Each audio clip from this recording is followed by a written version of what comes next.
Inclinemos nuestros rostros para orar. Nuestro Padre y nuestro Dios, te damos gracias por tu palabra, que es una guía segura en un mundo de rebelión y de confusión. Pedimos, Padre, la ayuda de tu Espíritu Santo. Rogamos que siembres la semilla de tu verdad en nuestros corazones. Te damos gracias por escuchar nuestra oración, pues te lo pedimos en el precioso nombre de Cristo Jesús. Amén. En nuestro último tema nos dimos cuenta cómo Satanás, a través de todo el Antiguo Testamento, procuró impedir que viniera la simiente prometida. Es decir, que los eventos históricos que nosotros vemos en realidad son repercusiones de una batalla invisible entre Cristo y Satanás en el mundo que nosotros no vemos. Es decir, hay una historia detrás de la historia que se está escribiendo. La verdadera historia no es la que nosotros vemos. La verdadera historia es la que se está escribiendo en la batalla entre Cristo y Satanás en el mundo invisible. Para comenzar nuestro tema en este día, quisiera darles un par de ejemplos bíblicos de cómo los eventos terrenales son un reflejo de la batalla celestial entre Cristo y Satanás. Nuestro primer texto que quiero que leamos lo encontramos en el libro de Job, el capítulo 1 y el versículo 12. Job, el capítulo 1 y el versículo 12.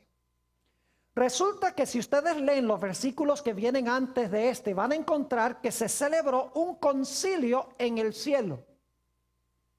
Y en ese concilio celestial, donde estaban reunidos los ángeles y los habitantes de los cielos, se empezó a hablar de un personaje que se encontraba en el planeta Tierra. Ese personaje se llamaba Job. Y para hacer una larga historia corta, lo que hizo Dios fue darle a Satanás permiso para que afligiera a Job. Y Satanás descendió a la tierra y afligió a Job, quitándole todo lo que tenía, inclusive su salud. Lo único que no le quitó fue la vida. Ahora, si uno hubiera estado en la tierra viendo el sufrimiento de Job, uno pensaría que todas estas calamidades le vinieron porque eran eventos meramente históricos aquí en este planeta. Uno no se imaginaría que en realidad sus males eran causados por fuerzas invisibles que querían causarle daño.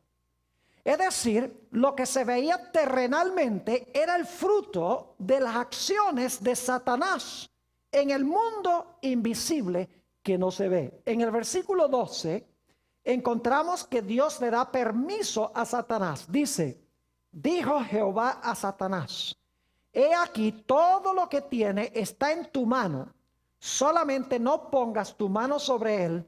Y salió Satanás de delante de Jehová y aflige a Job.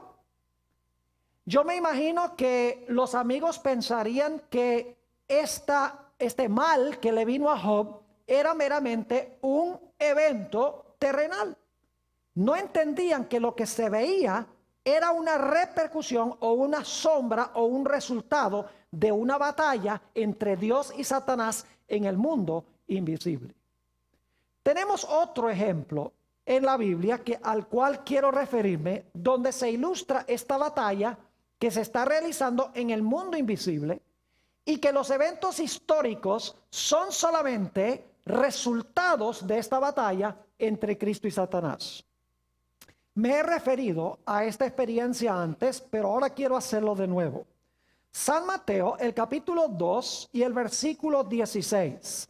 San Mateo 2 y el versículo 16.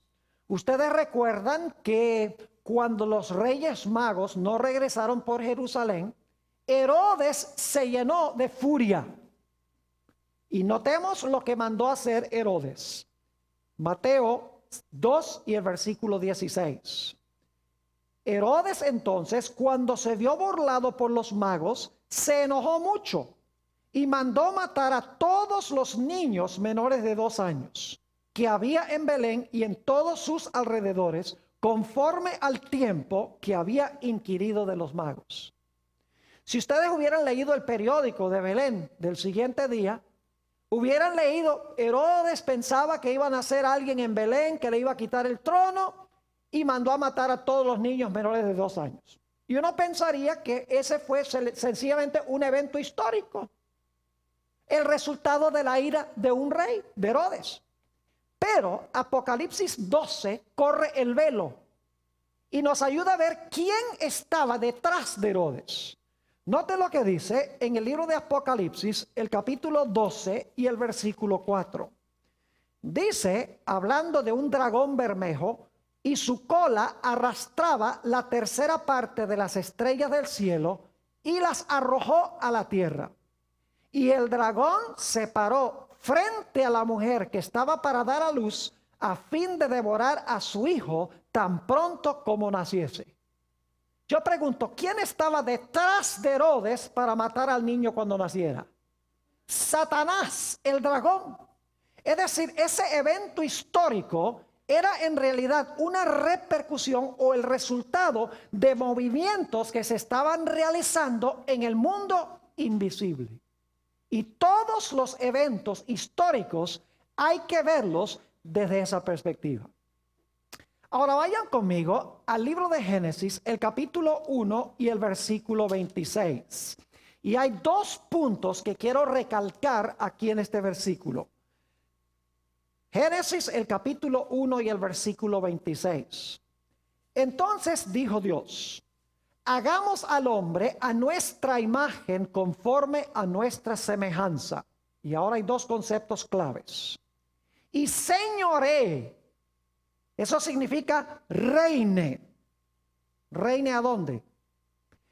Dice: en los peces del mar, en las aves de los cielos, en las bestias, en toda la tierra y en todo animal que se arrastra sobre la tierra. Número 1. Adán fue creado rey. Y en segundo lugar, su esfera de dominio era el planeta Tierra. Noten cómo el libro de los Salmos corrobora esta doble idea.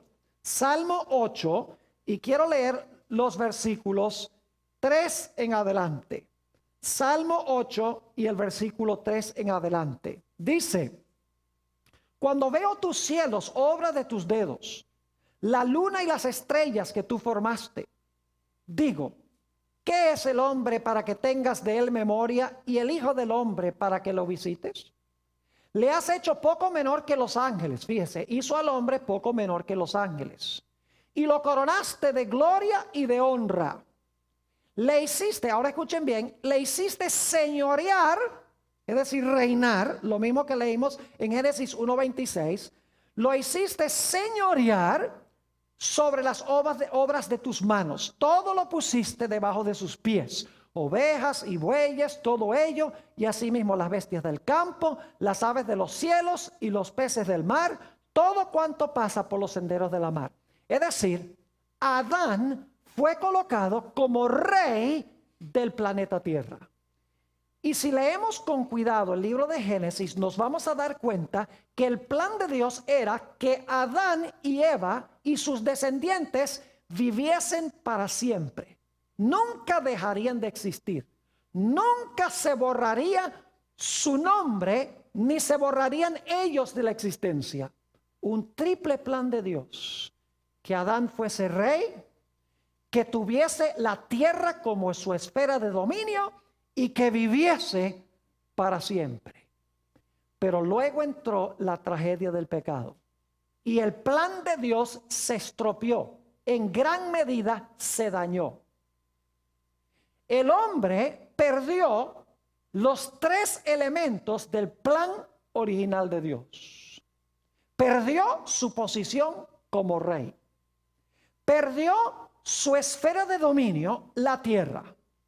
Y en lugar ahora de vivir para siempre, La Biblia dice que entró al mundo la muerte. El hombre iba a ser borrado de una vez por todas de la existencia y nunca más se iba a recordar su nombre.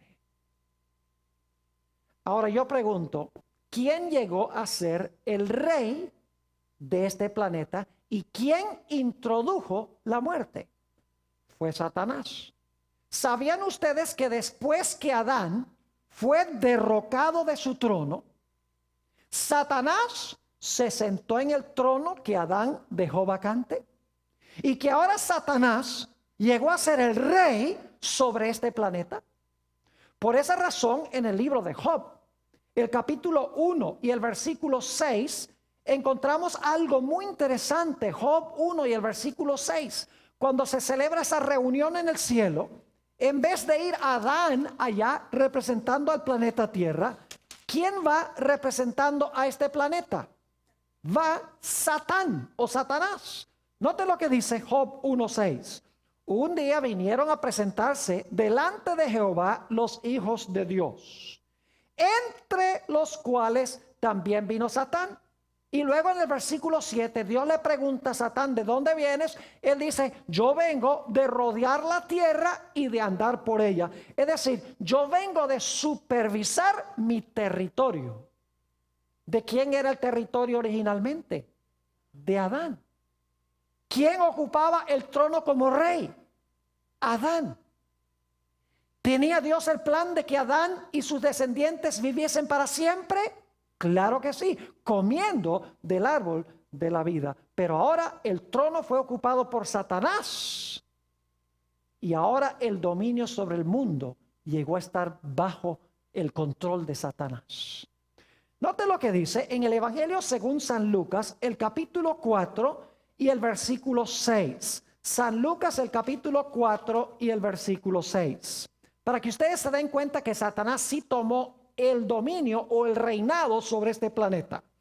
Dice en el versículo 6, en la tentación de Jesús, cuando el diablo lo llevó a un alto monte, dice, y le dijo el diablo a Jesús, a ti te daré toda esta potestad y la gloria de ellos. Y ahora escuchen bien, porque a mí me es entregada o me ha sido entregada y a quien quiero la doy. Es decir, los reinos de este mundo me han sido entregados a mí, dice Satanás, y a quien yo quiero, yo le doy esos reinos. Yo pregunto, ¿quién le dio esos reinos a Satanás? Adán. El rey original, cuando se dejó vencer por Satanás, él dejó de ser rey y ahora el gobernante llegó a ser Satanás. Por esa razón es que en San Juan 12:31 a Satanás se le llama el príncipe de este mundo. Me gusta la versión en inglés, es un poco más cerca al original. Dice, the ruler of this world. El gobernante de este mundo, dice Jesús, será echado fuera. Y se estaba refiriendo a Satanás. Es decir, el plan original de Dios para con la raza humana se estropeó y se dañó. Adán perdió su posición como rey. Perdió su esfera de dominio y corría el riesgo de ser borrado de la existencia. Polvo eres y al polvo serás tornado. La raza humana necesitaba un redentor. Necesitaba a alguien que recuperara el trono, que recuperara el territorio y que diera esperanza de vida.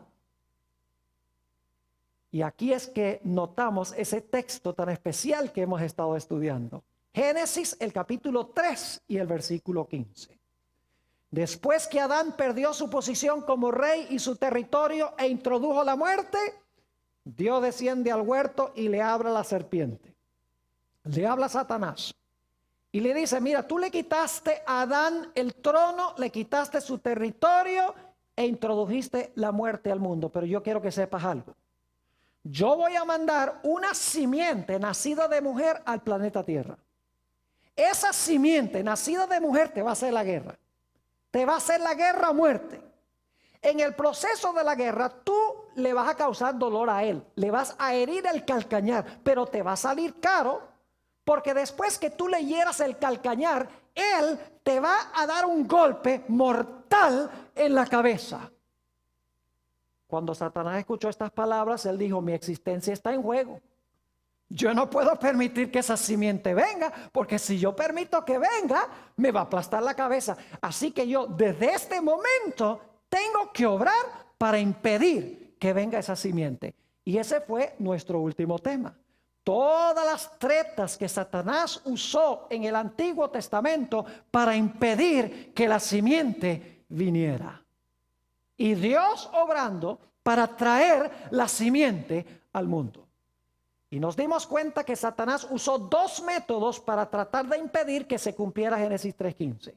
Número uno, trató de matar a las simientes que se levantaban. Y en segundo lugar, procuró corromper el linaje de donde iba a venir finalmente la simiente. Es decir, trató de matar a la simiente y trató de corromper el linaje de donde iba a venir la simiente.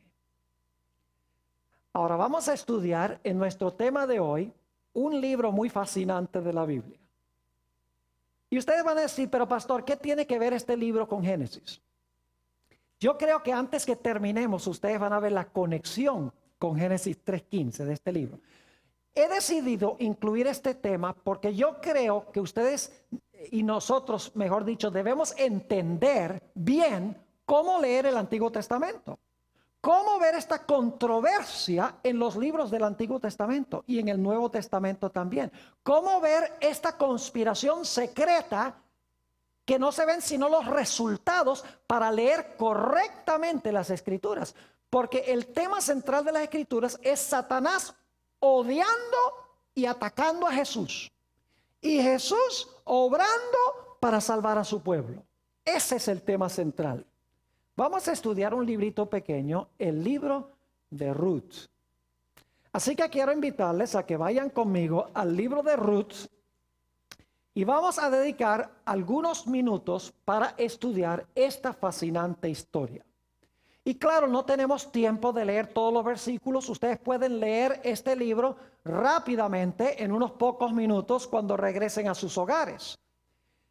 Pero vamos a trazar algunos de los elementos claves de esta historia para que podamos entender mejor esta conspiración secreta que se está realizando detrás del telón. Vamos a Ruth, el capítulo 1 y los versículos 1 y 2. Aconteció en los días que gobernaban los jueces, que hubo hambre en la tierra. Y un varón de Belén de Judá, quiero que recuerden eso, un varón de Belén de Judá fue a morar en los campos de Moab. Él y su mujer y 2 hijos suyos. El nombre de aquel varón era Elimelech y el de su mujer Noemí. Y los nombres de sus hijos eran Mahalón y Kelión. Efrateos, no olviden esto, efrateos de Belén de Judá. Llegaron pues a los campos de Moab y se quedaron allí. Hay algo muy interesante que está pasando aquí que no aparece en la superficie del texto.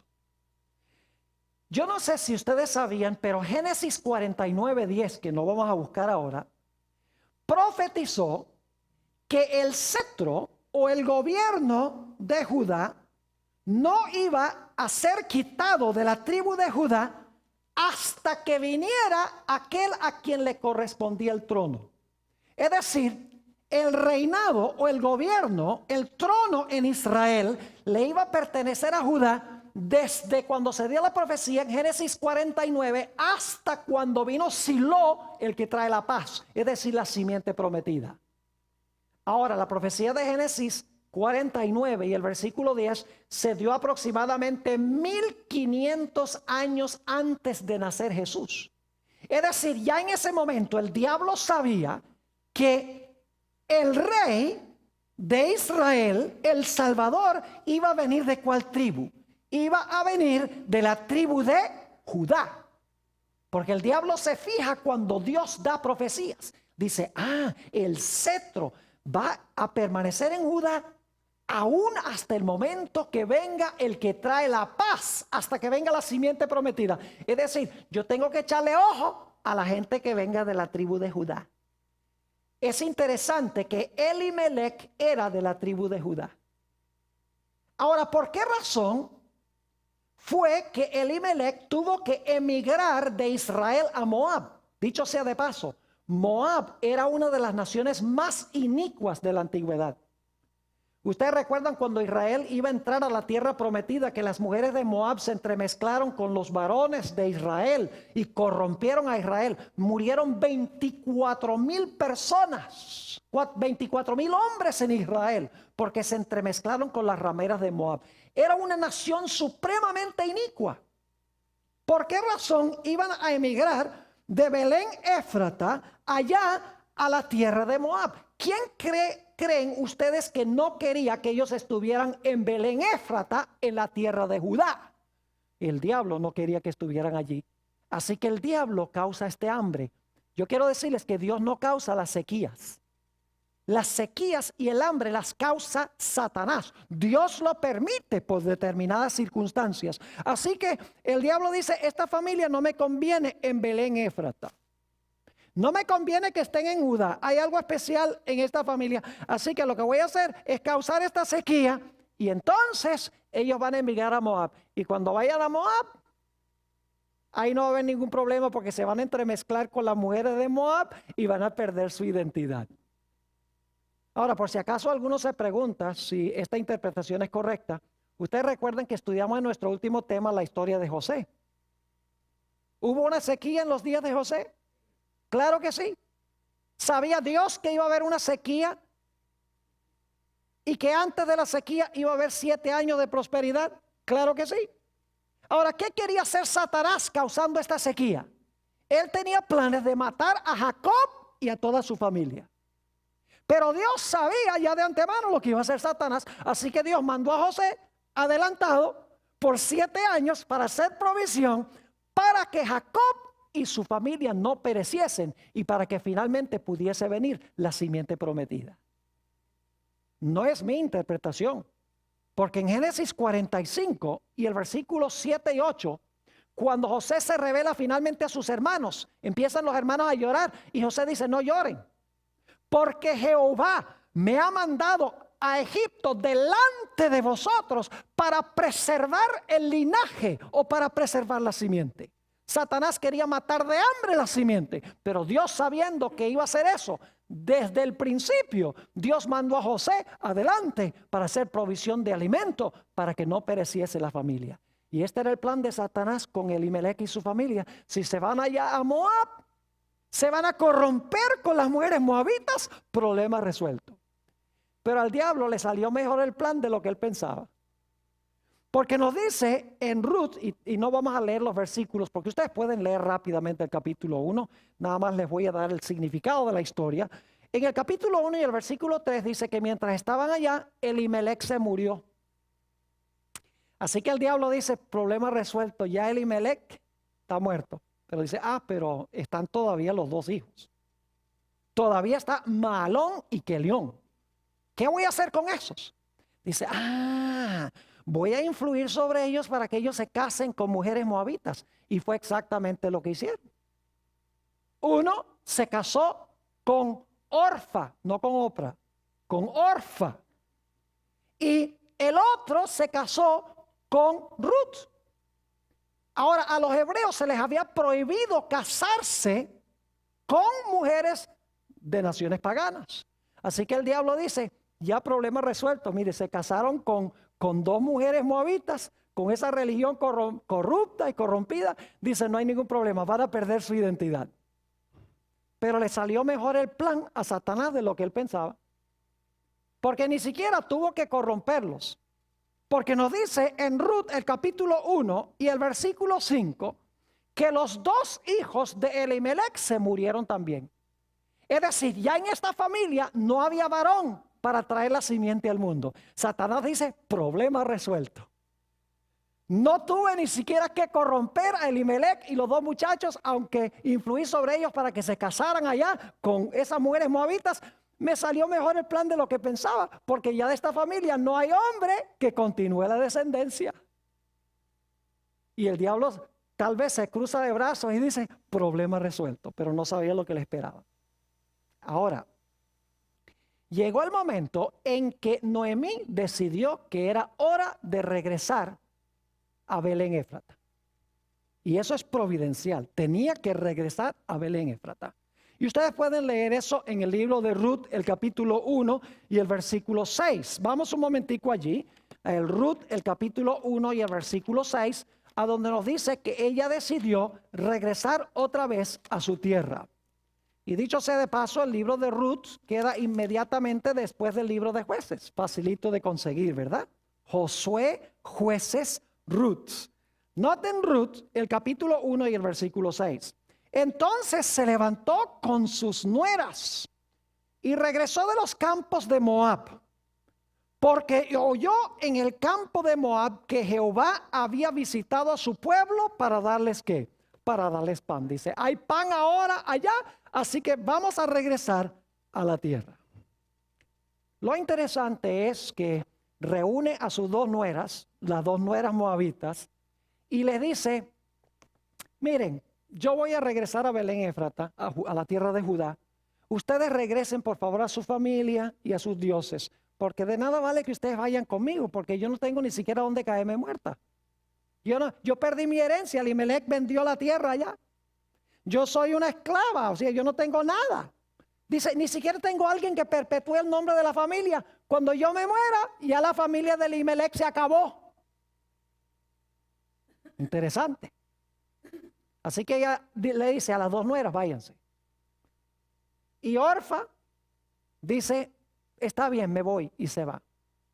Pero Ruth era diferente. Note lo que dice en el libro de Ruth, el capítulo 1 y el versículo 16 y 17. Después que se fue Orfa, ella se fue a su pueblo y a sus dioses. Fíjense que hay dos clases de simientes aquí, ¿verdad? Orfa, que no está entregada a la religión de Israel, ella se une otra vez con su religión, pero hay otra que se llama Ruth, otra simiente.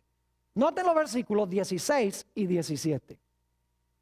Respondió Ruth, estas son las famosas palabras, respondió Ruth, no me ruegues que te deje y me aparte de ti, porque a donde quiera que tú fueres, iré yo, y donde quiera que vivieres, viviré. Tu pueblo será mi pueblo y tu Dios, mi Dios.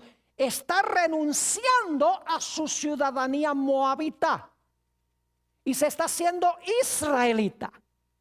Ahora puede cumplir el plan especial de Dios. Versículo 17. Donde tú murieres, moriré yo, y allí seré sepultada. Así me haga Jehová, y aún me añada, que solo la muerte hará separación entre nosotras dos. Y Ruth, así con Noemí, emprenden viaje de regreso a Belén Éfrata. Ahora Ruth era israelita. Se incorporó en el pueblo escogido de Dios. Había dejado de ser moabita. Cuando llegaron a Belén Éfrata en Judá, la gente reconoció a Noemí. Y quiero que noten cómo lo relata en el capítulo 1 y los versículos 19 al 21. 19 al 21. Anduvieron pues ellas dos hasta que llegaron a Belén. Y aconteció que habiendo entrado en Belén, toda la ciudad se conmovió por causa de ellas y decían, ¿no es esta Noemí? Y ella les respondía, ahora escuchen bien, no me llaméis Noemí. El nombre Noemí significa placentera. No me llaméis placentera, sino llamadme Mara. La palabra Mara significa amarga. Porque en grande amargura me ha puesto el Todopoderoso. Podríamos decir que era una vieja amargada. Versículo 21. Yo me fui llena, pero Jehová me ha vuelto con las manos vacías. ¿Por qué me llamaréis Noemí? Ya que Jehová ha dado testimonio contra mí y el Todopoderoso me ha afligido. ¿A quién le está echando la culpa de su situación? A Dios. Dice, no tengo herencia, soy una sierva, no hay nadie que perpetúe el nombre de la familia, ni para qué va uno a servir a un Dios así. Si tan solo ella hubiera entendido el plan que tenía Dios, no hubiera renegado contra Dios. Nos dice en el capítulo 1 y el versículo 22 que llegaron en la época de la cosecha de la cebada. Eso es más o menos en la época de marzo o abril, la época de Semana Santa. Esa es la cosecha de la cebada. Noten lo que dice el versículo 22. Así volvió Noemí y Ruth la moabita, su nuera, con ella. Volvió de los campos de Moab y llegaron a Belén al comienzo de la siega de cebada. ¿Ustedes creen que fue coincidencia que llegaron precisamente en la época cuando la cebada se estaba cosechando? En absoluto. Toda esta historia la está moviendo Dios providencialmente, porque Dios tiene un plan. Satanás tiene un plan. Él dice, son de Judá, para Moab se van. Se corrompen allá con las mujeres de Moab. Oh, pero me salió mejor. Se murieron. No hay nadie que recupere la herencia. No hay nadie que recupere la libertad de Noemí. No hay nadie que perpetúe el nombre de la familia. Problema resuelto. Pero lo que no sabe Satanás es que Dios ha permitido que él expulse a esa familia allá, porque Dios tiene un plan muy especial. Ahora, noten lo que dice el capítulo 2 y el versículo 1 y 2. Tenía Noemí un pariente de su marido. ¿Cómo es la cosa? ¿Un qué? Oh, un pariente de su marido. Eso es muy importante, no lo olviden. Un pariente de su marido. Hombre rico de la familia de Elimelech, el cual se llamaba Booz. Y ahora escuchen bien. Noemí no es la que le da la idea a Ruth. No le dice Noemí a Ruth, mira, ve y cosecha ya en el campo de Booz a ver si le caes bien. No, es idea de Ruth, sin saberlo. Dice, y Ruth la moabita dijo a Noemí, te ruego que me dejes ir al campo y recogeré espigas en pos de aquel a cuyos ojos hallare gracia.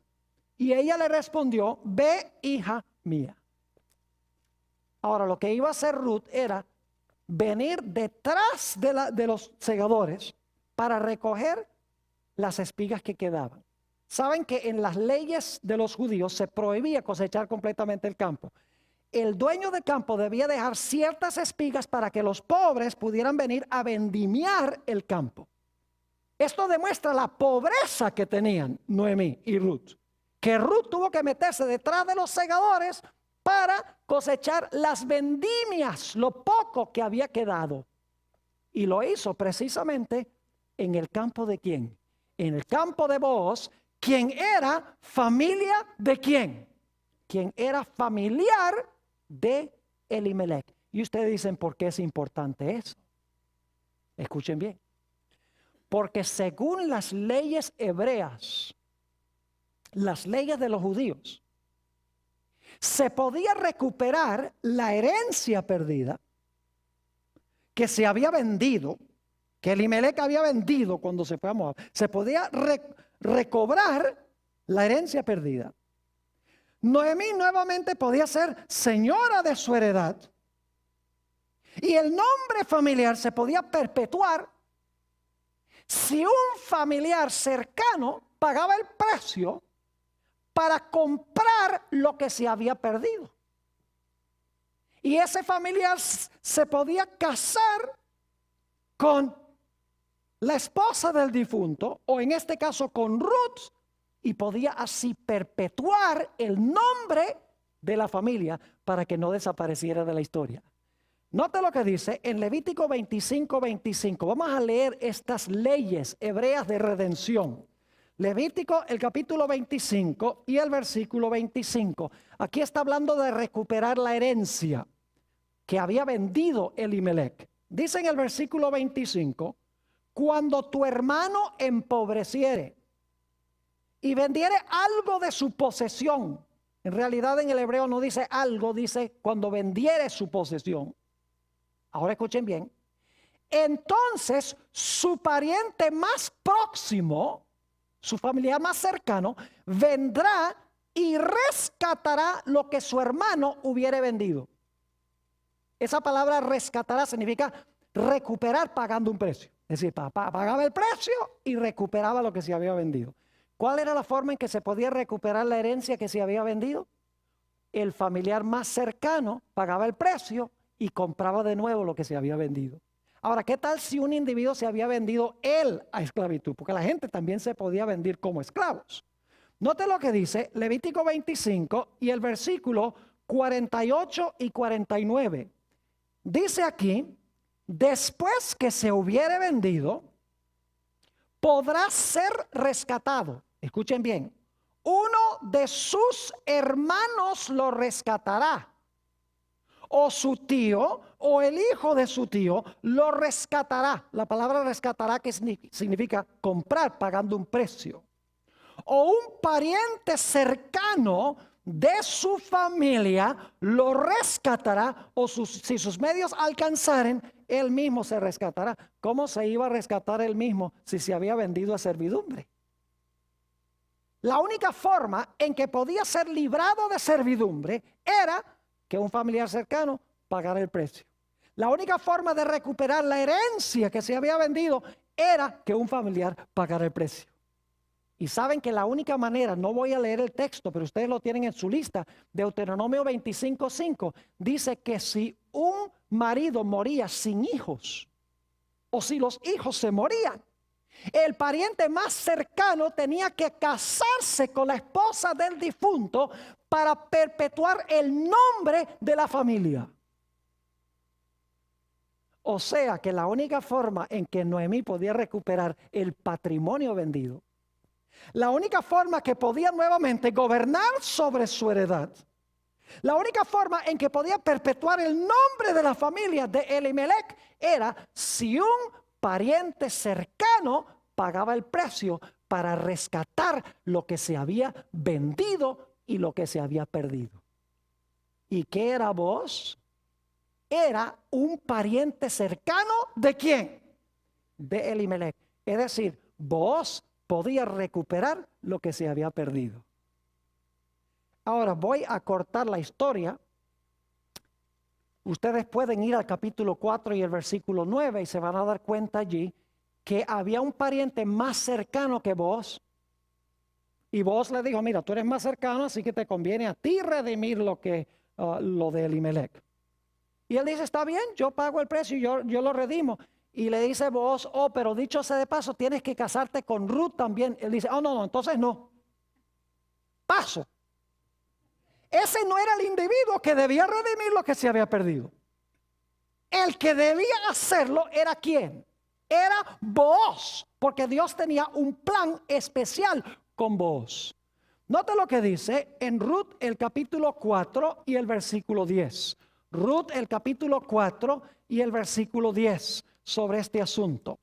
Dice allí en Ruth 4:10, y que también tomo por mi mujer a Ruth la moabita, mujer de Mahalón. Ahora escuchen bien.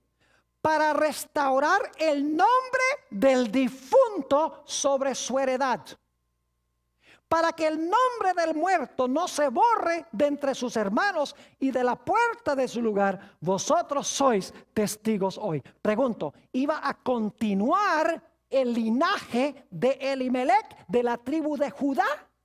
Claro. ¿Se iba a comprar el patrimonio perdido?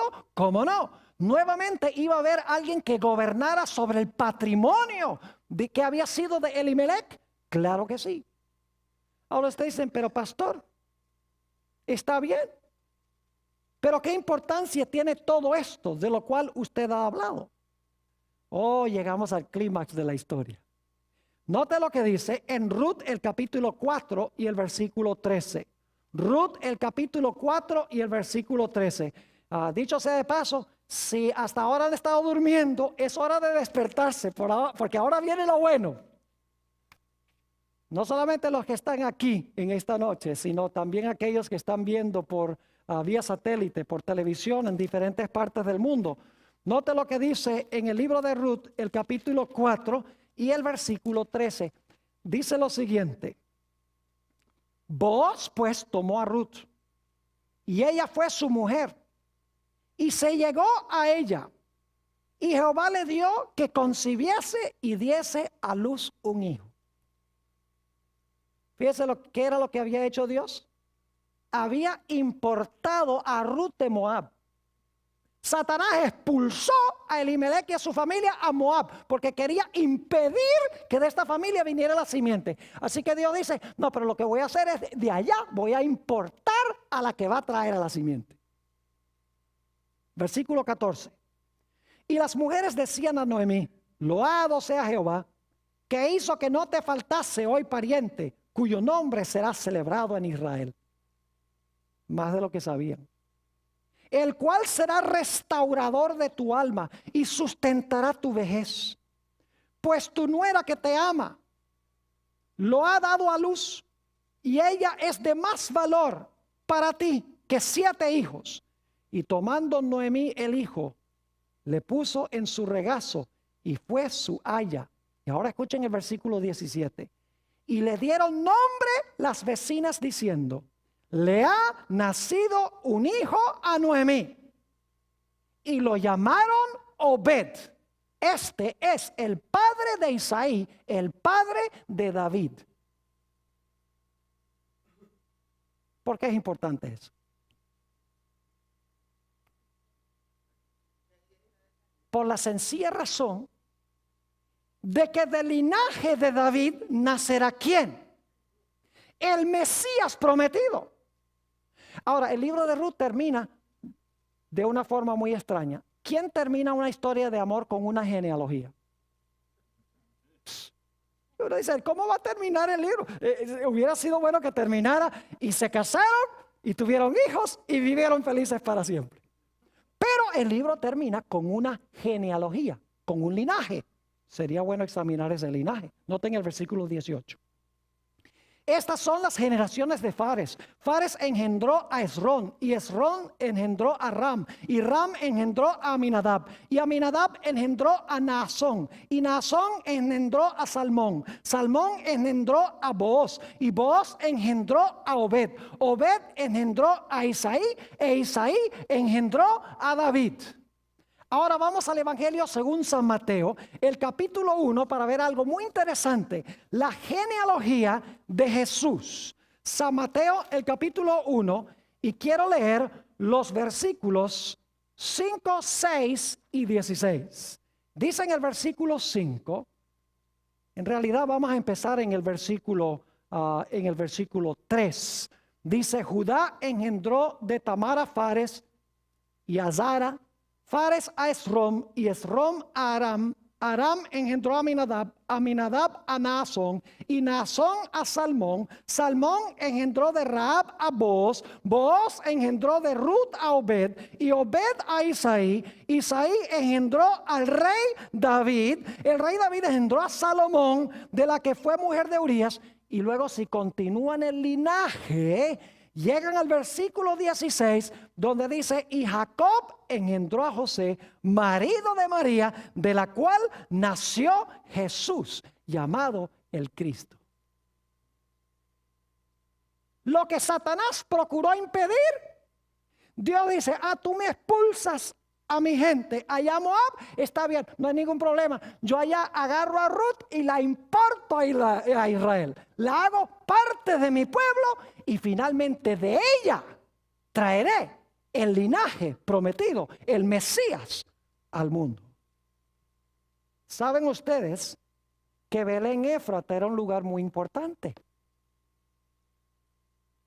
¿Por qué pensaba Noemí que debía regresar a Belén Éfrata? Ella no lo sabía, pero la Biblia lo explica.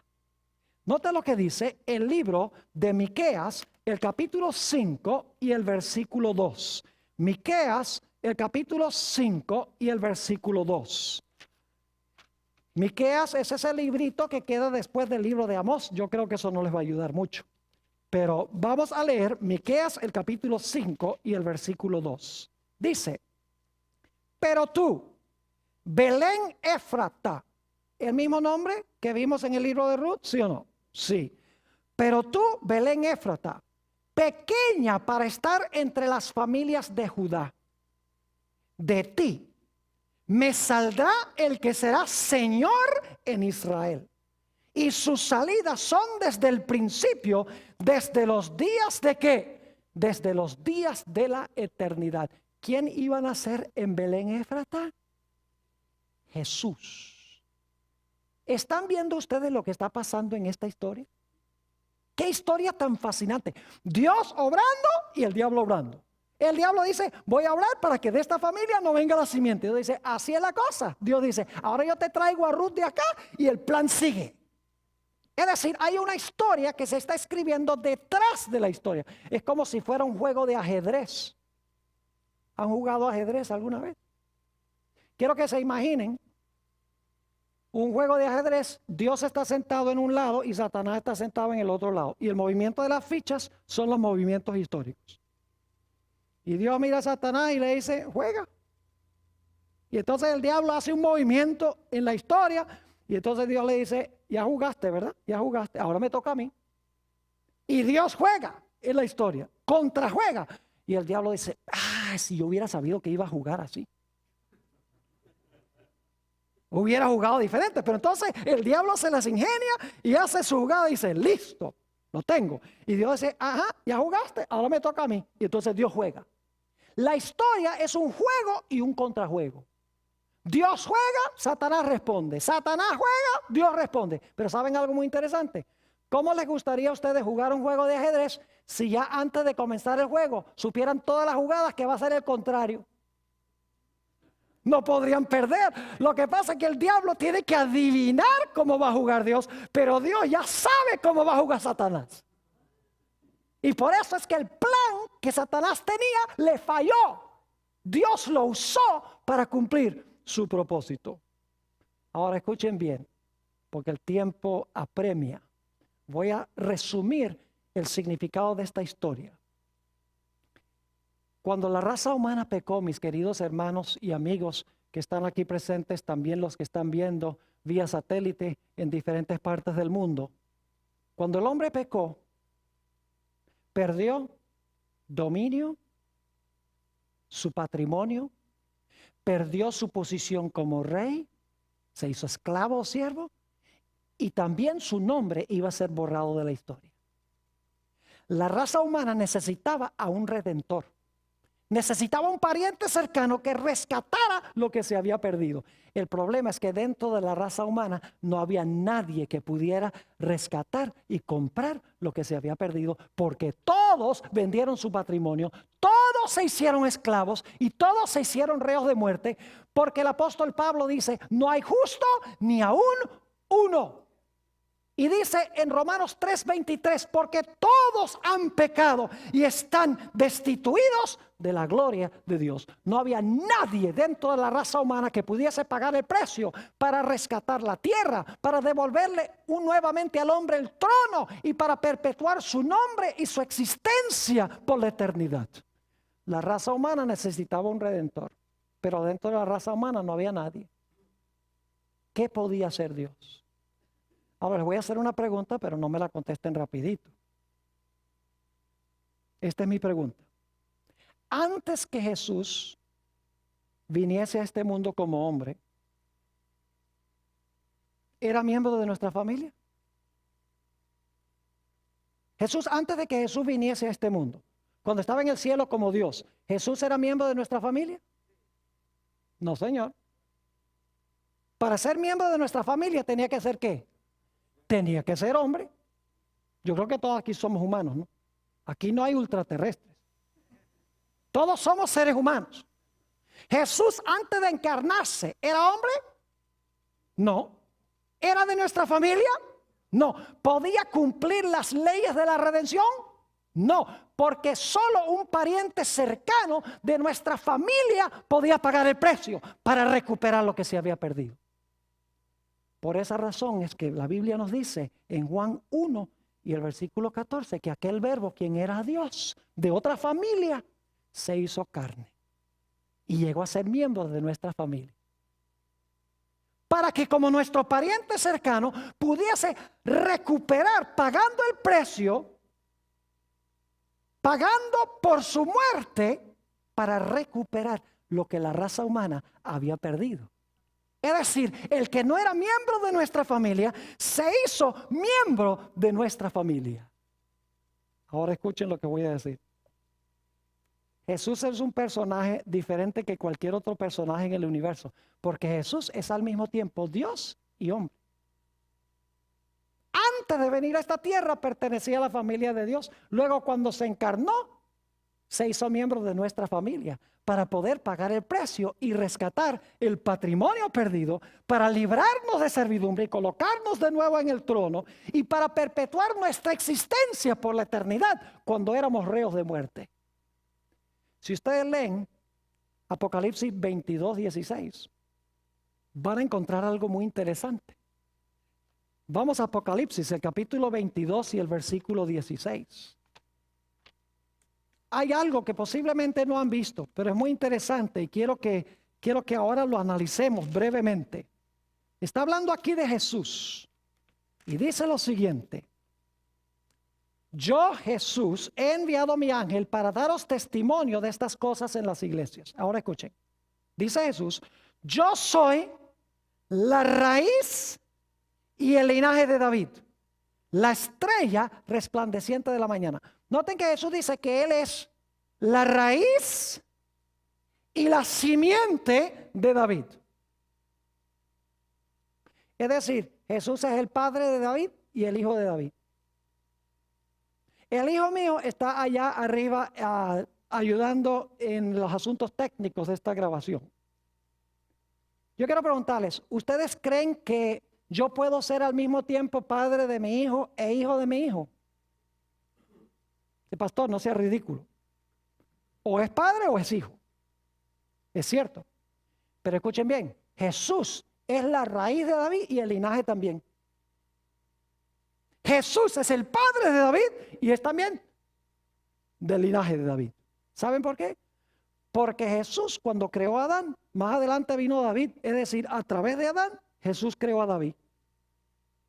Pero cuando Jesús nació en este mundo, nació como hijo de David. Es decir, es el padre de David como Dios, es hijo de David como hombre. Lo mismo sucede con Abraham en Mateo 1 y el versículo 1. Dice allí que Jesús era simiente de Abraham. Pero interesante que en San Juan 8:58 Jesús dice: antes que Abraham fuese, yo soy. Ahora, ¿cómo entendemos eso? Es simiente de David, pero dice: antes que Abraham fuese, ya yo soy. Jesús fue el creador de Abraham como Dios. Pero Jesús es hijo de Abraham como miembro de nuestra familia. ¿Y saben lo que es más lindo? Jesús pagó el precio para rescatar el patrimonio perdido. Jesús pagó el precio para recuperar el trono. Jesús pagó el precio para que nuestro nombre no sea borrado. No solo el nombre, sino para que nosotros podamos vivir para siempre. Y nuestro nombre quede grabado para siempre en el libro de la vida. Lo más lindo es esto, fíjense. El único verdadero hijo de Dios es Jesús. Nosotros somos hijos de la ira. Yo no puedo reclamar el derecho de ser hijo de Dios en mí mismo. Jesús es el hijo de Dios. Pero ahora fíjense qué lindo es esto. Cuando yo acepto a Jesús como mi Salvador, cuando yo me uno a Jesús, entonces ahora Jesús y yo somos hermanos. Y entonces ahora Jesús viene a su padre y dice: Padre, tengo un nuevo hermano, el pastor Bor. Y el padre mira a Jesús, y estoy dramatizando para que puedan entender. El padre mira a Jesús y le dice: ¿el pastor Bor es tu hermano? Y Jesús dice: sí, el pastor Bor es mi hermano. Entonces el padre dice: pues si el pastor Bor es tu hermano, entonces también es hijo mío. Eso es lo que quiso decir Jesús cuando declaró: yo soy el camino, la verdad y la vida. Nadie viene al Padre sino por mí. A través de Jesús llegamos a ser hermanos y hermanas de Jesús. Y como somos hermanos y hermanas de Jesús, llegamos a ser hijos e hijas de Dios. Pero solo a través de Jesús, solo recibiéndolo como Salvador, solamente uniendo nuestra vida con la vida de Él. Entonces ya el Padre dice, este también es mi Hijo amado, en quien tengo gran contentamiento. Note lo que dice Hebreos 2. Hebreos el capítulo 2, nuestro último texto, 14 y 15. Hebreos 2, 14 y 15. Aquí nos dice algo muy hermoso en cuanto a Jesús. Hebreos el capítulo 2 y el versículo 14 y 15. Dice, así que, por cuanto los hijos, es decir, los hijos de Dios, participaron de carne y sangre, Él también participó de lo mismo, para destruir por medio de la muerte al que tenía el imperio de la muerte, esto es al diablo, y librar a todos los que por el temor de la muerte estaban durante toda la vida sujetos a servidumbre. Y si ustedes leen un poquito más adelante, van a encontrar que nos dice que el Señor Jesucristo no se avergüenza de llamarnos hermanos, porque ha destruido las obras de Satanás. Que Dios nos ayude para que seamos hermanos y hermanas de Jesús, hijos e hijas de Dios.